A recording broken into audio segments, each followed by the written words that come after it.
Okay, so we're considering, I don't know, I keep being hesitant about this. Why am I doing that? We're doing it. Okay, so we're strong people, and we can do this. Thank you, Elise. That's why I need you. I need somebody to be like, yeah, we're just going to do it, because who cares? So. Yeah. Okay, so we're going to do a podcast, starting with just people, students, right, in the school, and so, why are we doing that? Why are we doing this? What is the value? I think if we do this, it'll create, I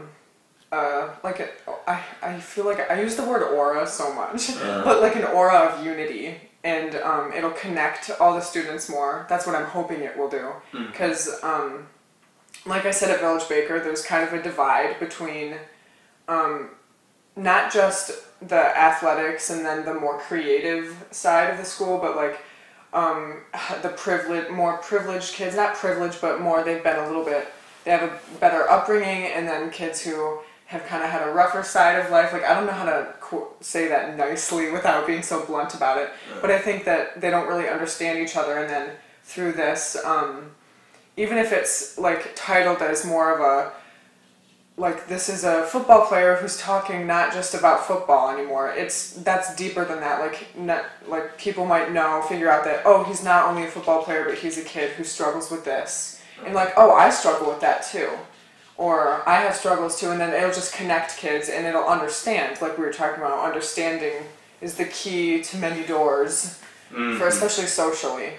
Well, and so that's what I was you said, like, the school, it can be divisive, like division. So, like, why do you think that happens, or how does that happen? I feel like maybe it makes me think about when we were younger, and then it's just so open, like, it didn't matter who you were, and then as you get older, I almost don't want to say this because I don't truly believe this, but sometimes I think of money, and sometimes I think of clothes, and like or clubs and sports, and academics, and especially for me, I've always felt like with the intelligence level, like if I've seen this movie and I can quote it, or if I can understand that joke that they made that's from a movie, like, I'll feel a little bit out of the group or excluded or just not good enough, per se, for that type of thing. And then that applies to so many different things. Athletics, which are so prominent now in today's society. Yeah. And but then, like, the jocks, per se, like, that's the old kind of clique title is the jocks.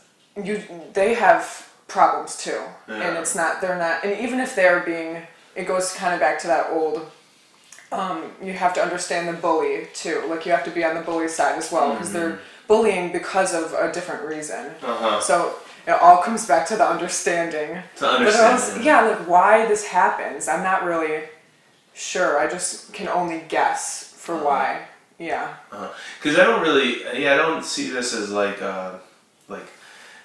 okay, so we're going to talk about bullying. We just want to know, so just understand. Yes. So the purpose is to understand a person, or like to understand just like what motivates them, or so it could be like when we're thinking about this, couldn't it just be a really positive interview? Like, this person's a really happy person. Yeah. But the question then is like, well, how are you that way? Or like, why are you that way? Like, what creates your own happiness? Yeah. So then that provides understanding. And then, of course, it could be the opposite, too. Like, I'm a sad person, or I'm an angry person, or whatever the case may be. So, okay, so if we talk a lot about audience and purpose. So the purpose is... understand more. And it can break down that division that you talked about, right? Totally. So, like, if usually there's that great line from The Elephant Man, or that comes out, and I'm paraphrasing, but something like, we fear what we don't understand. Yeah, yeah. So, if that's the case, then let's try to understand more. And then that creates empathy. And then it creates empathy, and then that sort of melts, like, lines. It's like a snowball effect. Okay. Yeah. Okay, so we'll try to do that with the podcast. That's a valiant effort. Yeah, I like totally. That's good. So who are we reaching with this thing then?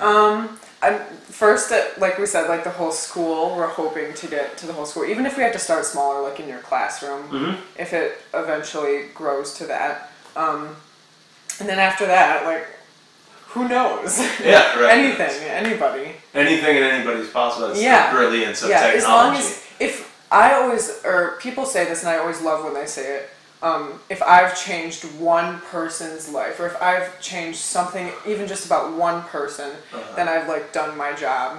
And I've heard so many authors say that, and I'm like, you've changed so many people's lives, like, you've done that already. That's the power of books, but then, like, people even on YouTube say that. And it's so, like, if we can do that, if we can, like, even change the way one person thinks about one thing, then I'm satisfied. Yeah, like, that's pretty cool. So the audience can be small.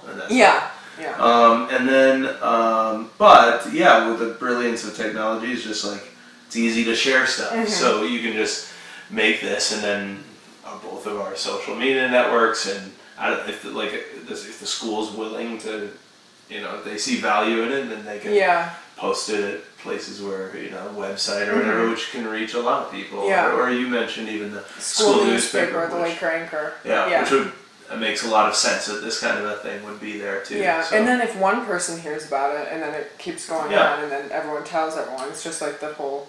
But it's a good rumor now, and it's true. It's not like it's like an old spin.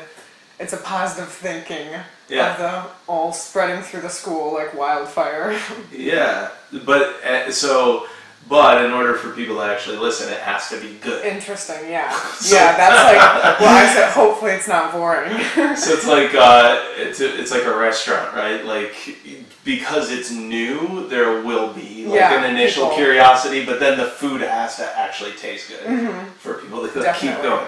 So how are we what does that mean for our podcast? Like, how are we gonna make it good? Logistically, how do we attract those people to talk to us? Well, do we have good social pull? I hope so.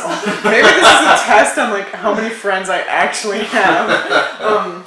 But for me, honestly, like I said at Village Baker, like when you're in school, one of the things that you want most is just for someone to listen and for people to know that there's like a reason behind things, or that you're the way you are because of the way that you've grown up, or because of this sport. Maybe that if we interview that person who we don't even know who it is yet, they'll be like, I am who I am because of the sport, and I love it so much. And then that could inspire people to do sports or to do anything that could make them a better person. But yeah, for me, like I'd want, if I wasn't doing this and someone had offered like to interview me, I'd want to do it. Like I'd want to speak, and that's why I think it won't be. I mean, it'll be a little bit hard to find the people and then really get them to open up and everything.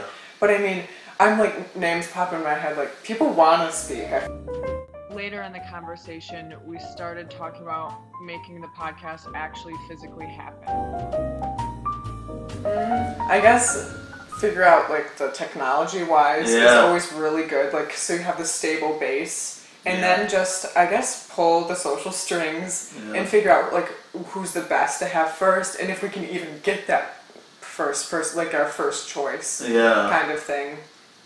And then always thinking ahead, like, who are we going to have next? And it's always really good to think about, like, the positioning of who you should put next to each other, so it's still interesting, like the athlete and then the ballet dancer. And then the teacher, maybe. Or something. Sure. That'd be why not? That'd be interesting, too. So, So the first person we think just has to be somebody who's naturally like ready to be open and kind of charismatic. And charismatic. Cool. Yeah. Okay. So you're already taken. So it can't be you. Well, maybe it's fun to think about. Yeah. Okay. So let's just end this. We'll just turn this off, and then we can think about it more, and maybe get our first episode and kind of use this as a way to, like, for us to play with editing and that sort of stuff, and we'll officially start. Fun! Cool. Cool. Stay tuned for the Share Chair with our very first guest.